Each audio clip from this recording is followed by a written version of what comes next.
한강공원에서 실종됐다가 숨진 채 발견된 고 손정민 씨, 22, 사건과 관련해 실종 당시 함께 있던 친구 A씨를 향한 시선이 엇갈리고 있다.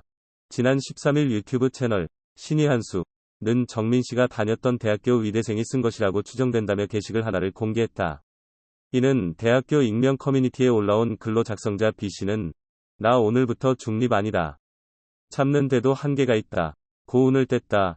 B씨는 사건 시작 때부터 단체 카카오톡방에 너에 대한 근거 없는 이야기가 많았다.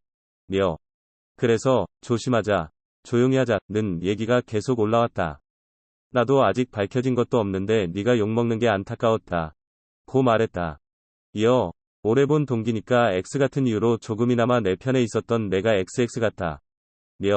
아직도 이렇게 하는 게 맞는 거냐. 너는 내 눈앞에 절대 띄지 마라. 일말의 양심도 없는 X. 믿었던 우리가 한심하지. 그냥 자퇴하라. 고 A씨를 저격했다. B씨는 혹시나 병원이든 의대든 나타날 생각하지 마. 네가 한 짓 덮어놓고 시간 좀 지나면 멀쩡하게 곱게 살 수 있을 것 같냐. 라며 웃기지 마. 네가 조금이라도 그럴 기미 보인다면 가만히 있지 않을 사람 많다. 학교 명예랑 상관없이 넌 의사, 선서할 자격도 없는 X이야. 라고 지적했다. 그러면서 사람 그렇게 보냈으면 제발 의대 근처에도 오지 마라. 진심으로 역겹고 화가 치미니까. 라며 네가 안 죽였다고? XX마. 네가 죽인 거야. 라고 강조했다.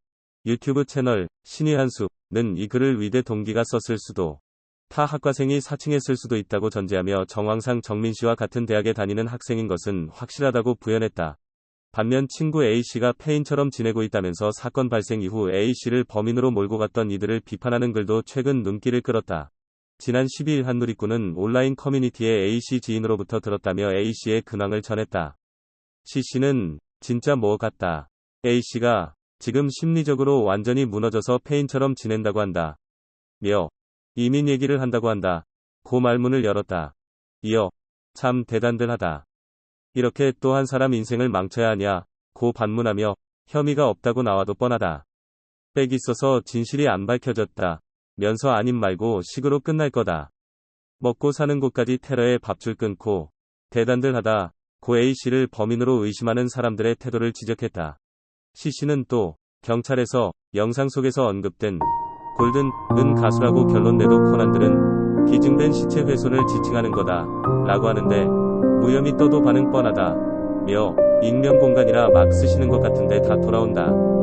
반성들 하라. 고 강조했다. 이를 본 누리꾼들은 떳떳하다면 침묵하거나 폐인처럼 살지 말고 그날 일을 밝혀라. 신상까지 터는 건 지나쳤다. 친구가 정황상 의심스러운 건 맞다. 아직 밝혀진 건 없으니 범인으로 너무 몰아가지 말자. 등 친구 A씨를 향해 다양한 반응을 보였다. 박성배, 두 사람이 분리된 경위 밝힐 진술 필요. 박 변호사는 먼저 어떤 과정에 의해 약 40분 만에 원래 있던 장소로부터 10m쯤 떨어진 장소에서 A씨만 발견됐는지, 두 사람이 분리된 경위에 관해 설명해줄 수 있다면 상당히 유의미한 증거가 될 수도 있다. 고 전망했다. 경찰이 이미 의미 있는 증거를 확보했을 가능성도 높아 보인다. 고 했다. 그는 경찰이 수사 내용을 밝히지 못한다는 입장인데 일관련 폐쇄회로 CCTV와 주변에 있던 154대 자동차의 블랙박스 영상 포렌식 작업이 상당히 진행된 것으로 안다. 며 그 이유를 밝혔다. 12일 진행했던 A씨에 대한 이 프로파일러 면담 조사도 의미가 있다고 했다. 박 변호사는 술에 취해 당시 상황을 기억하지 못하더라도 프로파일러가 대상자의 성격과 행동 유형을 파악할 수는 있다. 며 그 자체로도 큰 의미가 있다. 고 평가했다. 또 경찰이 직접 묻고 답을 듣는 신문이 아니기 때문에 허심탄회하게 털어놓는 경우도 종종 있다. 고 덧붙였다. 승 연구위원은 친구 A씨가 그날 자신의 부모님과 함께 손 씨를 찾기 위해 다시 한강공원으로 올 때 차량 블랙박스에 녹화된 영상이 특히 신빙할 수 있는 증거가 될 수도 있다. 고 말했다. A씨가 제일 처음 부모님에게 털어놓은 진술이기 때문에 유의미한 이야기들을 나눴을 것이란 분석이다. 현재 블랙박스는 포렌식 완료를 앞두고 있는 것으로 알려졌다. 그는 당시 A씨의 노트북, A씨 아버님의 휴대폰까지 포렌식을 하고 있다니까 그런 것도 유의미하게 살펴야 하고 손 씨와 A씨의 친소 관계도 면밀히 봐야 한다. 고 했다. 승재현, 가능성은 실족사. 살인, 과실사 등 3가지. 승 연구위원은 손씨 사망 원인으로 실족해서 사망했다는 내인사, 이 누군가 밀어서 사망케 했다는 살인, 3극의 과실로 일어난 과실사 등 3가지를 꼽았다. 그러면서 다시 복잡한 사건이 됐다. 가능성이 다 열려있는 상황에서 수사를 원점에서부터 시작해야 한다. 고 주장했다. 진행자가 구토 후 토사물을 씻기 위해 강가로 갔다고 유추할 수 있나? 라고 묻자 박 변호사는 그 주장은 선뜻 납득되지 않는다. 고 말했다. 그는 다만 구토 과정에서 본능적으로 다른 사람들 눈에 띄지 않기 위해 사람이 거의 없는 장소인 강변 안쪽으로 다급하게 가서 구토를 했을 가능성은 있다. 고 점쳤다.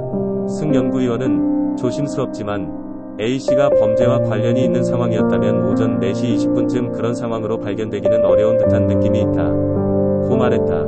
박 변호사도 두 사람이 마신 것으로 추정되는 술의 양을 볼 때 친구 A씨의 술을 많이 마셔서 기억이 나지 않는다 는 진술과 일부 부합하는 정황이 발견됐다. 고 말했다. 경찰에 따르면 두 사람은 소주 2병, 소주 페트 2병, 청주 2병, 막걸리 3병을 산 것으로 조사됐다. 그러나 경찰은 샀다고 다 마셨다는 의미는 아니다. 라는 단서를 달았다. 경찰과 손씨 아버지는 부검 결과 나온 손씨의 혈중 알코올 농도를 밝히지는 않았다. 다만 손씨 아버지는 언론에 일반적인 만취 기준을 넘은 수치로 나왔다. 고 설명한 것으로 알려졌다. 승재현, 현장 가봤는데 몸에 돌무덤에 걸린 상처 있어야. 한편 승 연구위원은 전날 제가 직접 현장에 가봤는데 강변 풀숲 아래에 돌무덤이 있었다. 며 굴러 떨어지든 밀려서 떨어지든 다리 등에서 돌무덤에 다친 상처가 나올 수밖에 없다. 고 주장했다. 그는 그런데 국과수에서는 머리에 난 상처 외에 다른 외인사의 흔적은 없다는 뉘앙스인 것 같다. 이게 오히려 더 이상하다. 고 말했다. 그러면서 그 부분에 대한 종합보고서를 상세히 국과수에서 이야기해 주셨으면 하고 손씨 아버님도 그 부분을 면밀히 살펴보시면 어떨까 생각한다. 고 강조했다. 손씨 아버지는 그러나 같은 라디오 프로그램 인터뷰에서 저희가 상처는 바로 발견하지 못했다. 며 검안이나 국과수에서도 뺨에 상처 말고 다른 건 발견한 게 없다고 했다. 고 말했다.